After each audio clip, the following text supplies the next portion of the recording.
Tonight, we feature a couple who have bought a small house for 45 grand. They plan to renovate it and sell it on and clear a profit of £7,000 in just 12 weeks. This is the series where we look at properties, not as homes, but as money-making opportunities.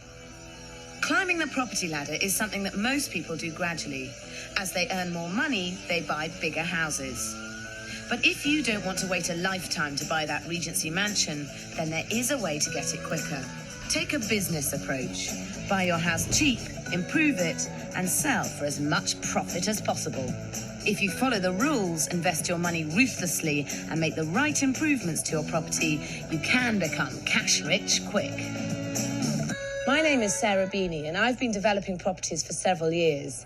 And this week, I'm here to help out two first-timers. This is Simon and Caitlin Eisenmann, who live and work in Norwich. 10 years ago, they bought and sold this property, making them a £3 grand profit.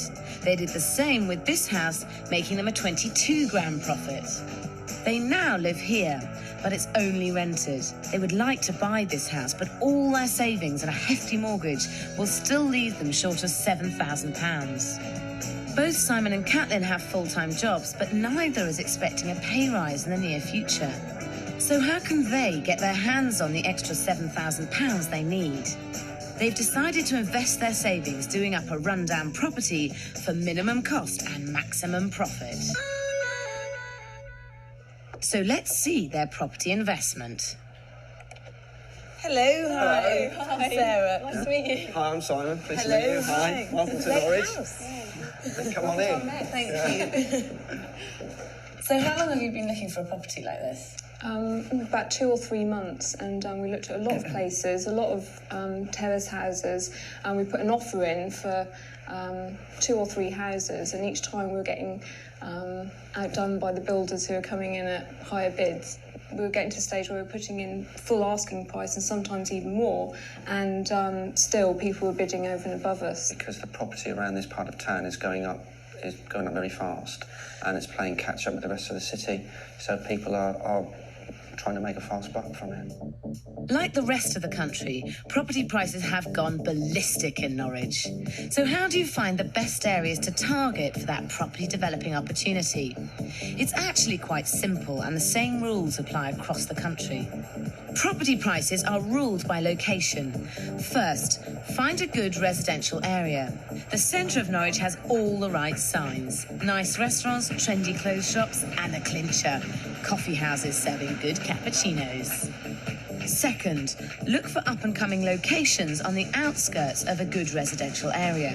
Here, you are looking out for businesses opening up, new cars, well-presented exteriors, and small developments. In time, the qualities of the established location will spread to the neighbouring up-and-coming area, and this should push property prices up. Simon and Caitlin have chosen well. Their property is in an area in North Norwich which is very much on the up and is attracting first-time buyers. The house is perfect for modernising. It is a typical 2-bed terraced house. The ground floor has 2 reception rooms separated by the staircase, with the kitchen at the back of the house. Upstairs, there are 2 double bedrooms, one at the front and one at the back, which you have to go through to get to the only bathroom. To the rear of the house is a 20-foot garden. How much are you planning on spending on it? I don't think any more than 7,000. Ideally, initially, we want to spend 5,000, but I think we're going to probably have to spend a little bit more than that. And how much do you think you'd get for the house now if it was renovated and on the market at the moment? We're around about the high 50s. That's what they're going for around here.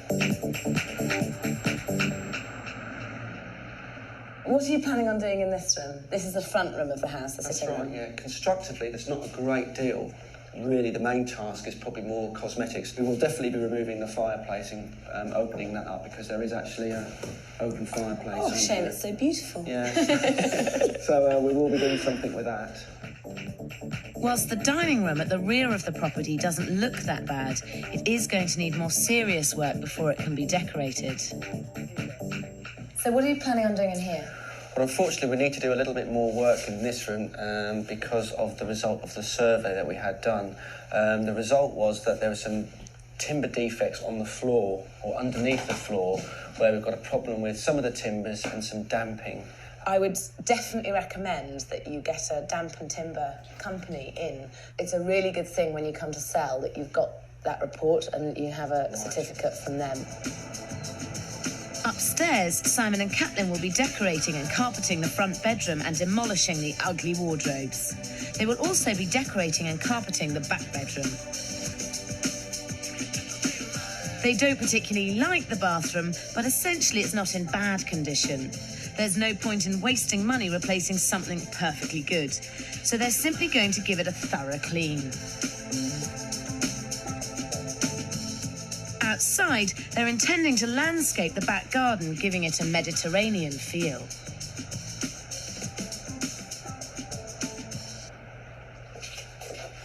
So, is this the first time that you've done a project like this? Yes, it is. You must be very scared. Excited more than anything, yes, but there is an element of being scared. I mean, our friends have come around and seen this place, especially when they've seen the kitchen, and said we're completely mad. It's just a complete tip. I mean, there's plaster coming off the wall here. The units are disgusting. The whole thing has to literally be totally gutted and then really starting from scratch. Simon plans to do a lot of the work himself. This includes installing the kitchen and doing all of the painting and decorating.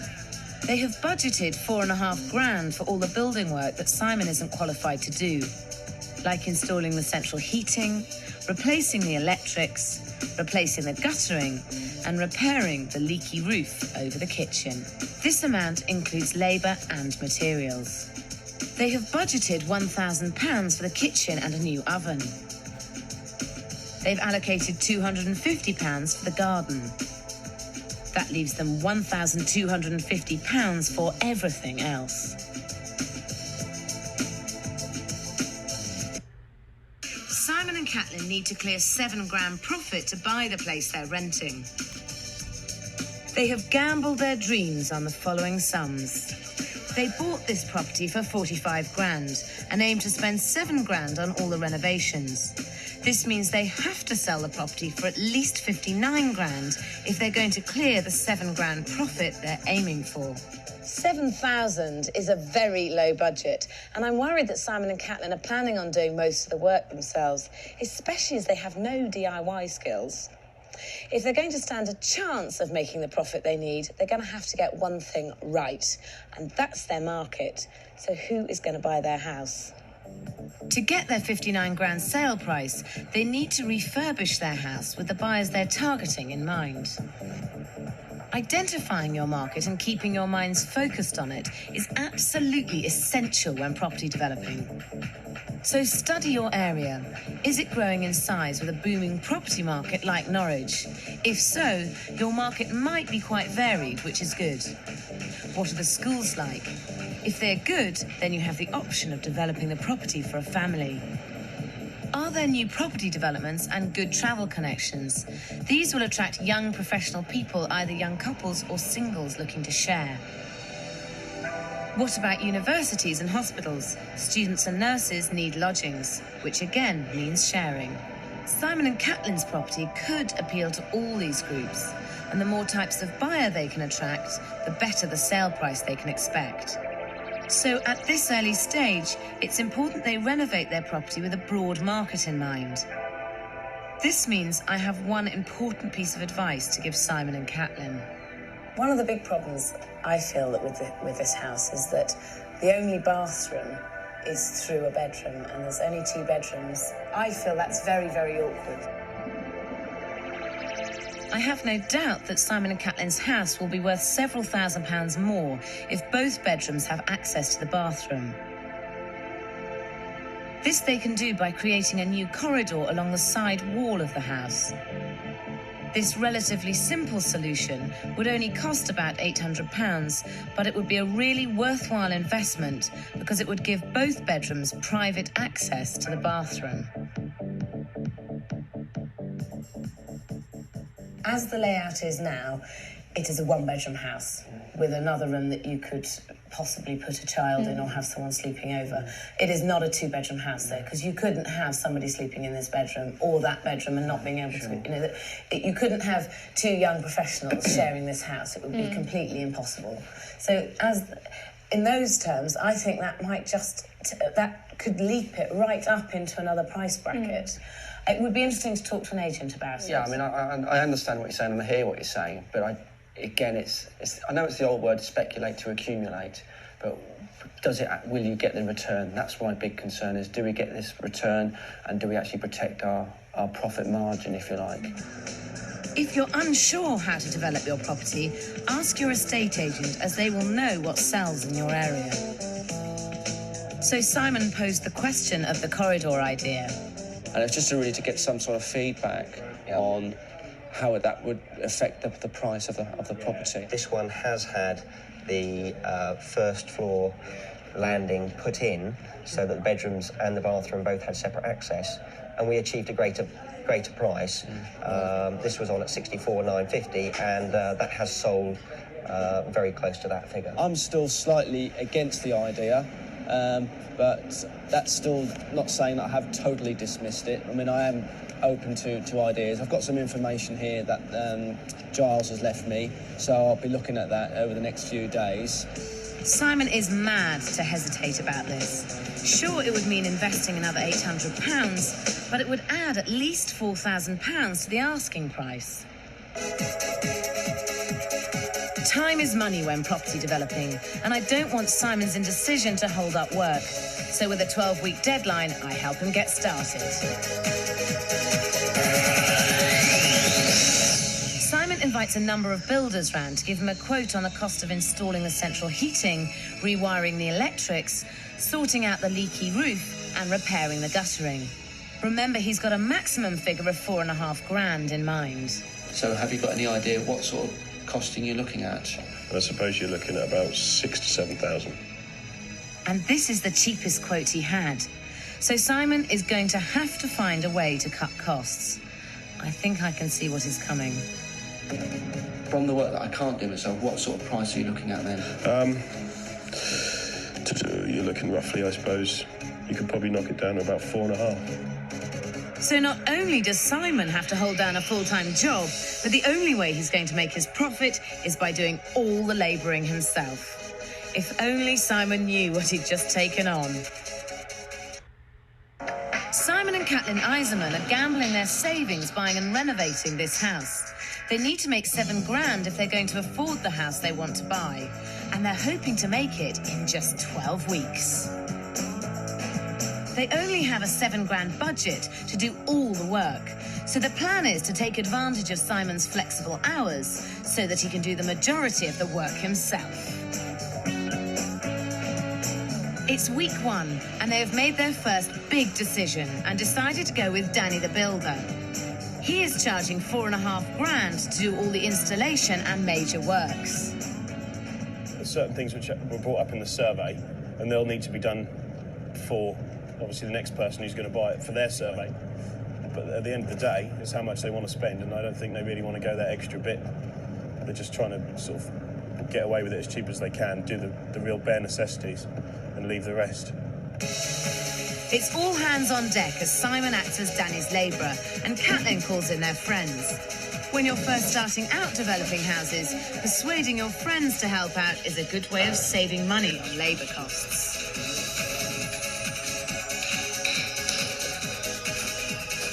But before work progresses too far, they're going to have to make a decision about whether to build a new corridor to access the bathroom or not. We can't afford to take risks because we haven't got that much money to play with, so it's a no. I never really was that keen on the corridor idea because I just think that it would have been too much money and too much hassle to do that. People are used to this style of house in Norwich. It's probably what a lot of people have grown up with, and I don't think that's a problem. Perhaps in another marketplace, if, for example, if you wanted to rent the property out, then it may have been an issue. But for this particular project, I don't think it's viable, really. I know that Simon is making a mistake. He's narrowing his buyers to people who are used to this kind of layout. And in fact, this house round the corner recently sold for £12,000 more than Simon and Caitlin's proposed asking price because the owners had created a second access to the bathroom.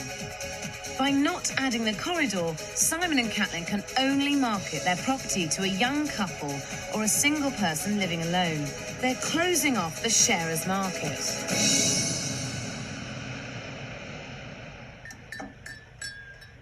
Work is getting on top, so I've got to try and do more work at the weekend to stop me losing the profit that I'm making on the house. So just getting that balance again. Simon promised me faithfully he'd be in here every day, chipping off plaster and doing all sorts of things, and he hasn't. Having a full-time job and developing property is never easy. The rewards are worth it, but you'll need to be totally dedicated if you really want to succeed. Just because you're busy doesn't mean that I'm not busy as well. I work longer hours, don't I? So it's easy for you to come up here Under and normal say it's circumstances, I am working just as much hours as you at the moment because of the new financial year. That next month will be a little bit less fraught, and we're able to get some more work done up here. Yeah, I appreciate that. But every week, month that goes by, it's costing us money.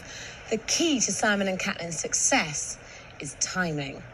They've got a mortgage on the property, so the longer the project takes, the more money it's going to cost them. It's week 3 and Danny's men are replacing the leaky roof. It's time to start thinking about buying a new kitchen. If it seems premature, believe me, it isn't. One of the first things you should do when developing a property is to think about what kind of kitchen you want to install. Simon and Caitlin have allocated £1,000 towards theirs. Kitchens can take a while to be delivered, so decide early on what you want. They are an important selling feature in any house, so getting this wrong could lose you your sale. The first important rule is to shop around and search out the best deals. There are always sales on and discounts to be had. Don't be seduced into buying lots of units. You can save money by leaving spaces for the washing machine and the fridge. It's really worth remembering as well when you come to buy your kitchen that you don't necessarily need to buy the cornice and the palmet, the piece around the top and the piece around the bottom of the wall units. At all times, keep your style simple and your colour neutral. Tart up cheap units with fancy doorknobs.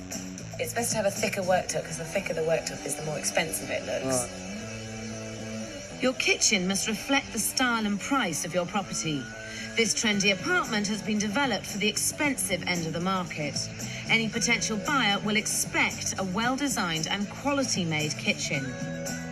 But like this recently developed property, Simon and Caitlin are marketing their property towards a first-time buyer who is not going to expect anything so fancy.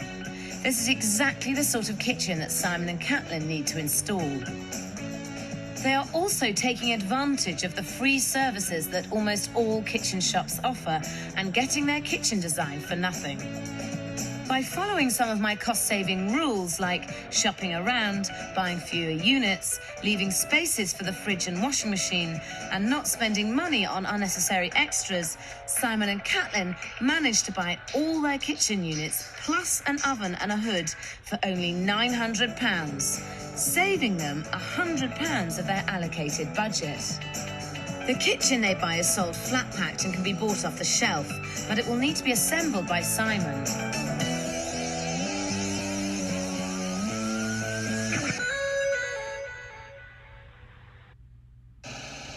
What's the progress report now, Danny? It's been, 6 weeks now, hasn't it? We are actually nearly finished. Yeah? Today we'll get the plastering and rendering Yeah? done, the rendering and plastering. It's just about 2 or 3 more pipes to connect up. Yeah. And that's it. Right, All okay. day. So what sort of timescale are we looking at now? Well, like I say, everything will be done as far as rendering and plastering this weekend, completely finished. Right. And then Tuesday will be just, I think it was about 4 pipes. There's a gas pipe and a little bit of rendering just to do around where the boiler fluid comes out. Because we are about 3 weeks behind, so it's costing me money now, mate. Yeah, So we yeah. need to really get Yeah. the finger out. Yeah. We all have to. Don't be afraid to keep on top of your builders, as they will sometimes need encouragement. Keep reminding yourself it is your money. A key area that needs careful thought and consideration is the garden. The garden needs to be started early on in the development because the new plants will need time to settle. Simon and Caitlin had planned to landscape their garden, giving it a Mediterranean feel. But can they agree on what to do? Well, I wouldn't dig. Don't dig down there because you end up with just a big hole. Why? We want to just keep it one level. Surely. Well, no, not really. Okay, fine. Do it your way. Do it your way.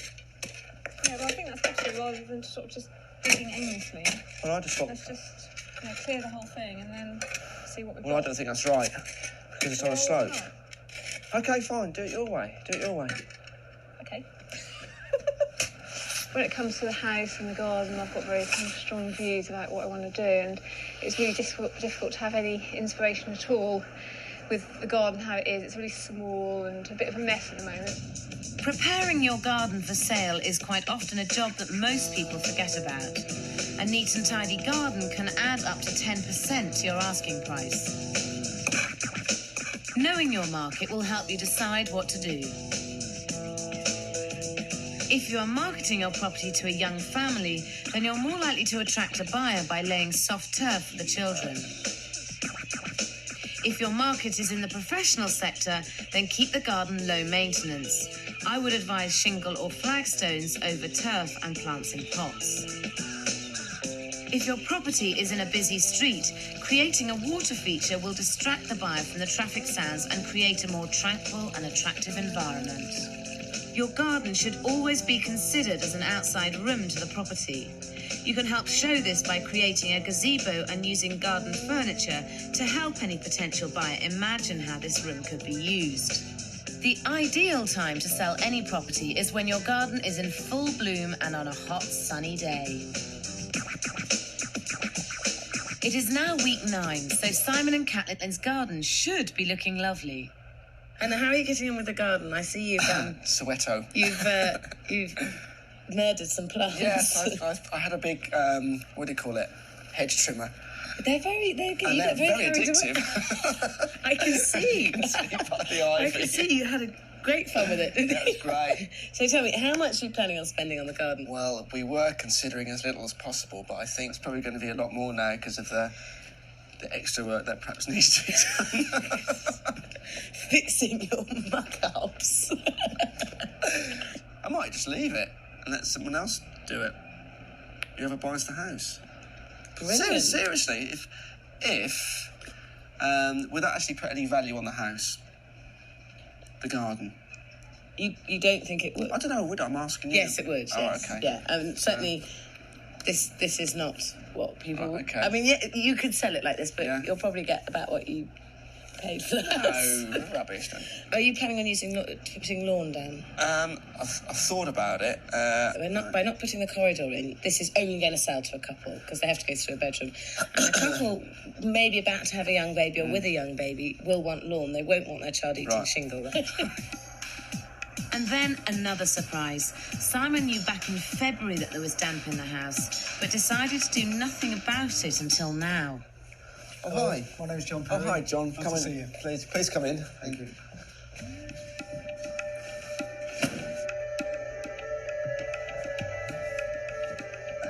Right, there are quite high damp readings in the property, and a damp course will be required. Also, some re-rendering work, plastering work, and it's quite extensive and quite serious.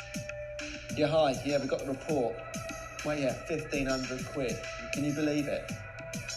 Boo. You can't. What about our profit? You just can't do it. No way. Simon and Caitlin Eisenmann have bought this unmodernised property in North Norwich that they are renovating to sell for a £7,000 profit. It's week 9 in their 12-week schedule, and they have just discovered that the house has chronic damp problems. We've had someone come and do a damp test, which we should have done ages ago, really. So it just goes to show we're yet to find out how much it's actually going to be, and I'm trying not to panic about it until we actually, know what the damage is. And the other thing is we have actually got a damp guarantee from somebody in Norfolk, so the chances are, that might hold out, and we can get them come back and do the job they should have done right in the first place. To avoid rising damp, it's best to have a damp-proof course. This will stop moisture from the ground rising up your walls. Simon and Caitlin's problem needs to be attacked in two ways. Firstly, they need to re-render and inject a damp-proof course in the affected areas, particularly the dining room. And secondly, they need to dig a trench around the outside of the house so that the outside ground level is lower than the inside.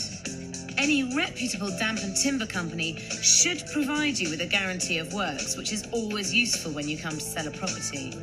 Simon and Caitlin's house has a history of rising damp. In fact, the previous owners supplied them with a guarantee for a damp-proof course that was done to the house just under 25 years ago. The company is obliged to sort out the problem if any claim is made within the time period of the guarantee. But as with any claim, it takes time to get sorted, and it takes Simon and Caitlin 3 weeks of wrangling to get the job done under the terms. So he's done the work that needs to be done, and I'm quite pleased because it's saved me 1,500 quid. That's it in a nutshell. It is now week 12, and the house should be on the market. It has become clear that Simon and Caitlin just can't keep on top of all the work. So, to be perfectly frank, the house is not going well, is it? Let's be honest. No. Like, you're incredibly behind. Yes. So, and would it be also fair, do you think, to say that you've done nothing? Yeah, we've done no physical work at all. I think it's got to a stage now where you have to be realistic, and to be honest, being realistic, you're not going to get anything done on that site yourselves. You have to get somebody else to finish the site for you, or you will own that house in 6 months' time, and it will be at the stage it is now.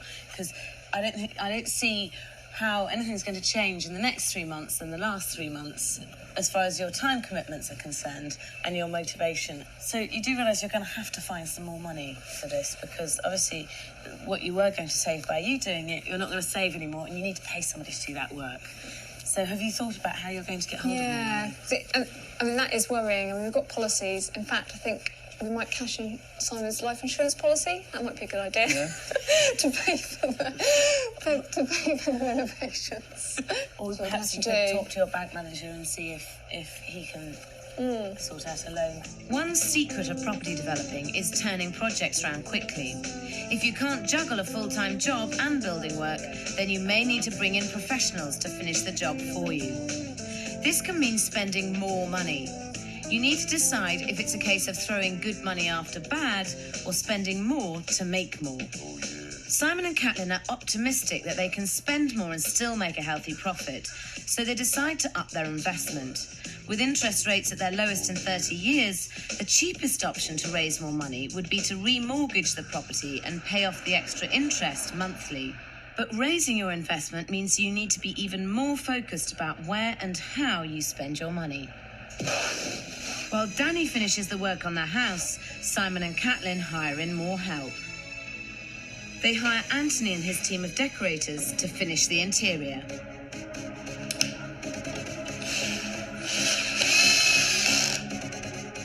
Outside, they employ 2 gardeners to put right what they destroyed. If you have time, but don't have any DIY skills, then it always pays to get in the professionals. Bad DIY, especially on finishes, will always cost you when selling your house. But there is one more area that Simon and Caitlin will be well advised to fork out on: period features. Simon and Caitlin's house is Victorian, and it would have had a fireplace, cornicing, panel doors, and sash windows. When developing a property, always try and keep as many of these original features as possible. Look out for boarded-up fireplaces, cornicing, and intricate details which will appeal to your buyer.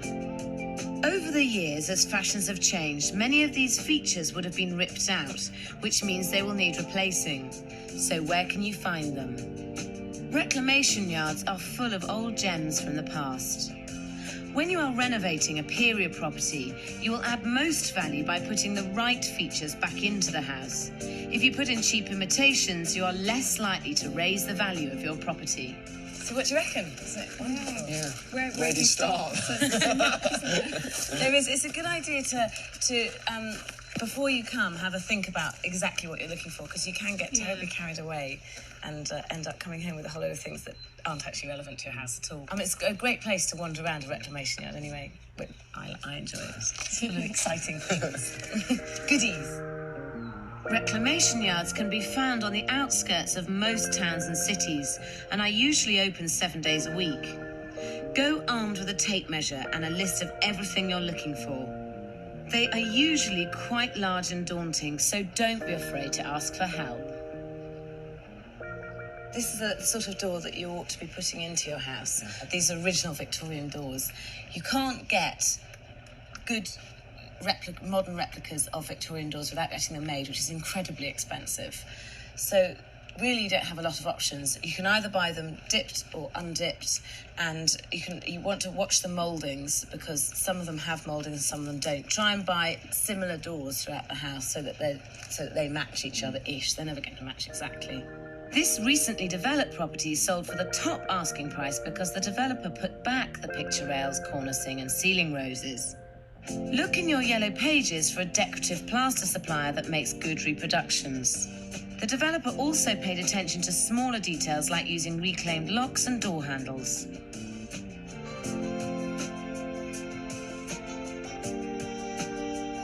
Putting back the original sash windows is also very important if you want to get your full asking price.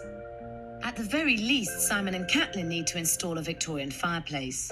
These needn't be expensive, as you can hunt for them in your local reclamation yard. But they will need to be cleaned up, and this takes time. If you want to hurry things along, it can be easier to find a factory that does good reproductions. Your house is a Victorian house. This is a Victorian fireplace. This is exactly the sort of feature that you need to put back into the house to get the maximum value. At the end of the day, your house will only get the top value that people are talking about with the original features back in. It looks really expensive, and what we were going to do is try and cut costs by going to a DIY store and picking up one from there. Well, I think you've hit the nail on the head. It looks really expensive. It does look really expensive, and that's why you can't afford to put a cheap reproduction in, because it looks cheap. And you need that wow factor somewhere. And a fireplace like this will give you that. It's people are going to be stunned. They're all going to say, wow, that's fantastic.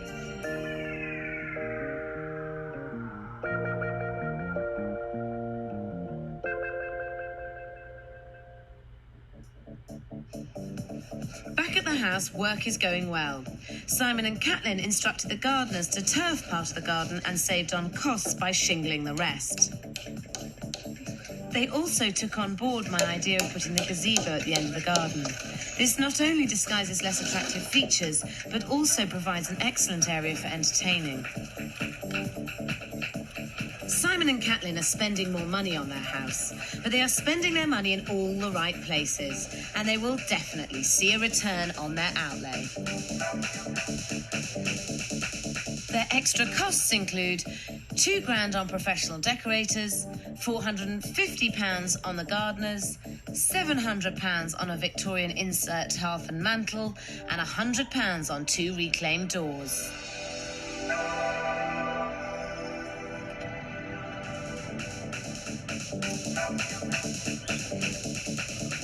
On top of this, they have just spent another £300 on materials. So I hope they took my advice and remortgaged the property to find the extra cash. Not quite sure how we're going to find that money. At the moment, it's gone on the credit cards. We have to worry about that one when the credit card bill comes in. I go from being really, really worried through to thinking, oh, it's going to be okay when something good happens. You can see that it's finally getting somewhere, especially this weekend. This weekend's been good because we've bought everything. It's just the final pieces now. So once again, they have ignored my advice and are putting their extra costs on their credit cards, which is, of course, the most expensive way of borrowing money.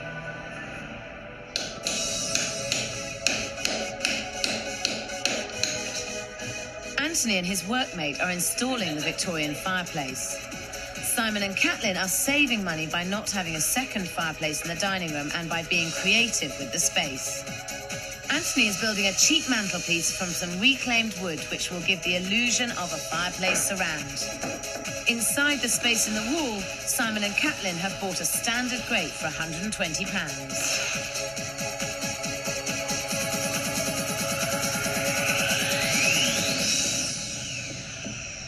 It's week 17 and the house is almost finished. Perfect fit. When exactly do you plan to get this on the market? Well, ideally, we wanted to have it on 3 months ago. No, ideally, we wanted to have it on the market by this weekend, but it just wasn't to be. And unfortunately, we're going on holiday. So it's another 2 weeks before the house goes on the market and Simon and Caitlin face their moment of truth. Will they make their £7,000 profit? They are just back from holiday and they are eager to get the house valued and back on the market. First, they've decided to stage the property using furniture from their own house. We just got back from holiday yesterday, so we're a bit nervous about whether things were finished and done, because basically we've got 1 day now to get everything ready. The estate agents are coming round to value the property tomorrow. Staging or styling your property for sale will always help you to achieve your top price. Clever staging will allow your potential buyer to imagine themselves living in the property. Simon and Caitlin have transformed this cold, unappealing room into a soft, warm and inviting sitting room.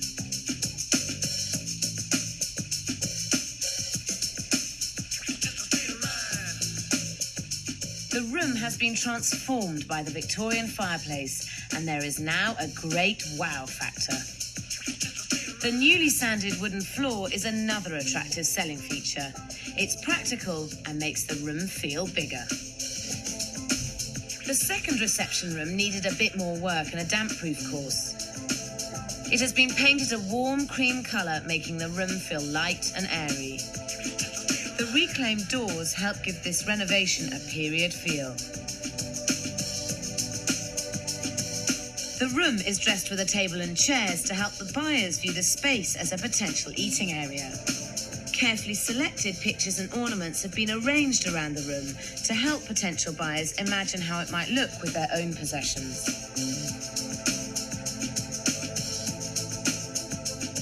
The original kitchen was a real eyesore and had to be completely ripped out. This new kitchen was bought for only £900. The colour is neutral and the style simple. The stainless steel oven and hob give the kitchen a modern feel, and the trendy door handles make it look much more expensive. It has also been dressed using simple and stylish kitchen accessories. In the front bedroom, the ugly wardrobes were demolished, making the room feel much more spacious. The same warm cream colour was used throughout the house, giving a feeling of unity.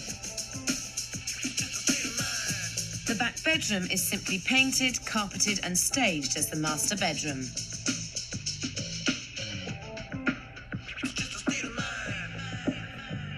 Although the ensuite bathroom was dated, it was in quite good condition. So rather than spend money replacing it, they simply gave it a really good clean. All it takes is a new loo seat and some simple bathroom accessories to turn the bathroom into a real selling point. And last but not least, the garden. Simon and Caitlin wanted to landscape the unattractive garden, giving it a Mediterranean feel and making it more family-friendly. They built a gazebo along the back wall to make a nice entertaining area. They also dressed the garden with furniture and with potted plants, thereby demonstrating all its potential as an attractive outdoor room. When you are selling your house, you really need to make sure it looks its very best and stands out from the competition. They have repainted the outside and with the addition of a smart new front door have given the house lots of curb appeal. It immediately looks inviting. So, to recap, you bought the house for £45,000. Yeah.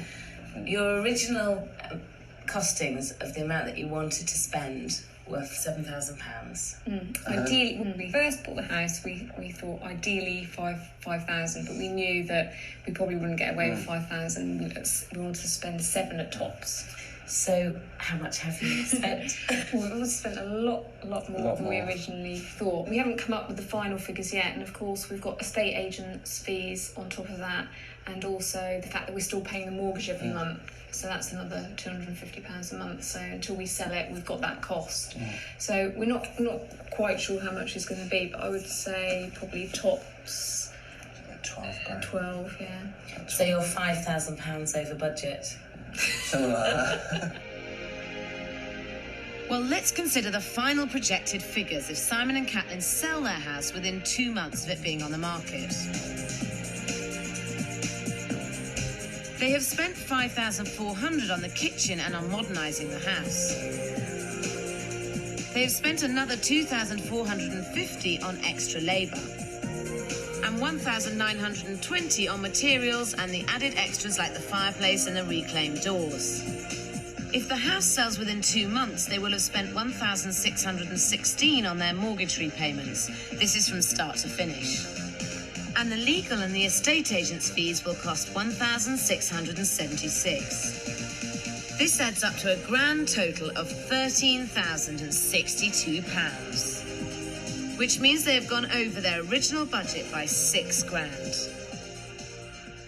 The market's gone up so much in Norwich. We knew that we had more money to play with, so we have done lots of different things that you've helped us with and suggested, like the reclaimed doors, and we really spent quite a bit of money on the fireplace, and maybe we wouldn't have done that if we knew the margins were so tight. So as soon as we knew that we'd get a bit more money for the property, we knew we could spend a little bit more.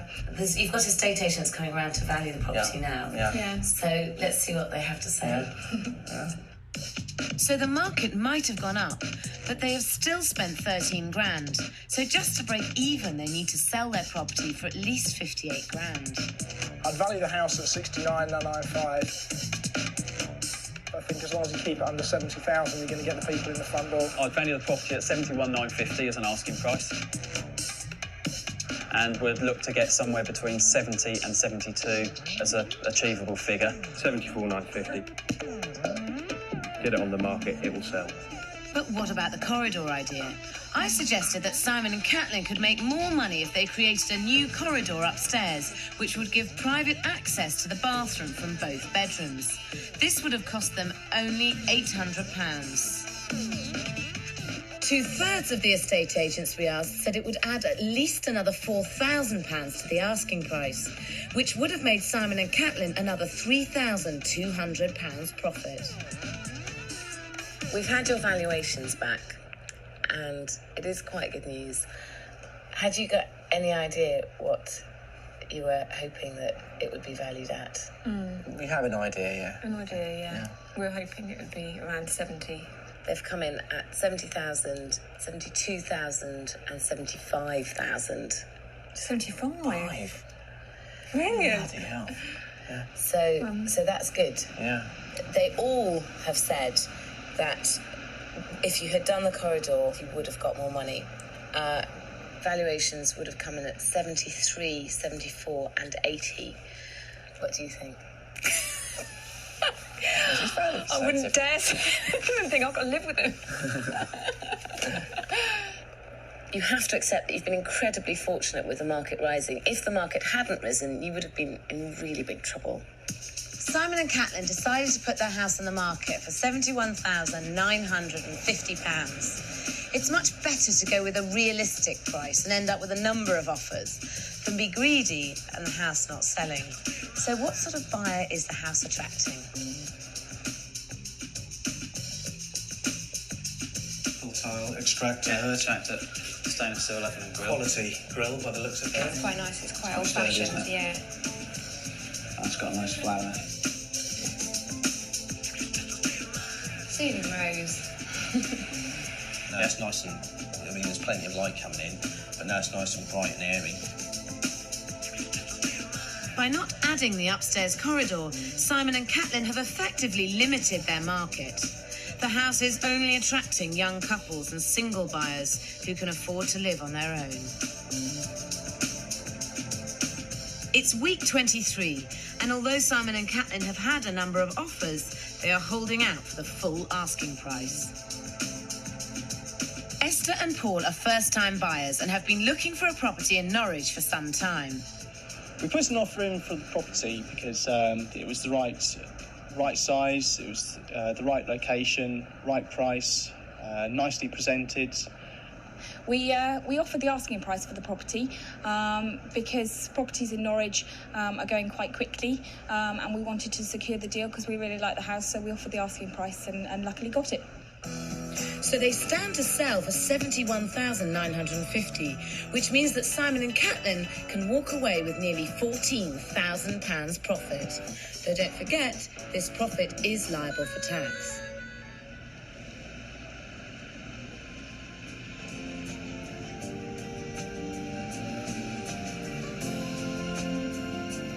It's now September, and with the house sold, Simon and Caitlin have made so much money that they could afford to jump another rung on the property ladder.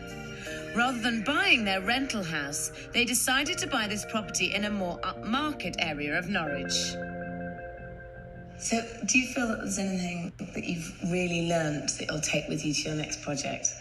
Get a builder you can rely on, and people to work for you that you can rely on, who will do what they say they will do in the time frames that they've actually said.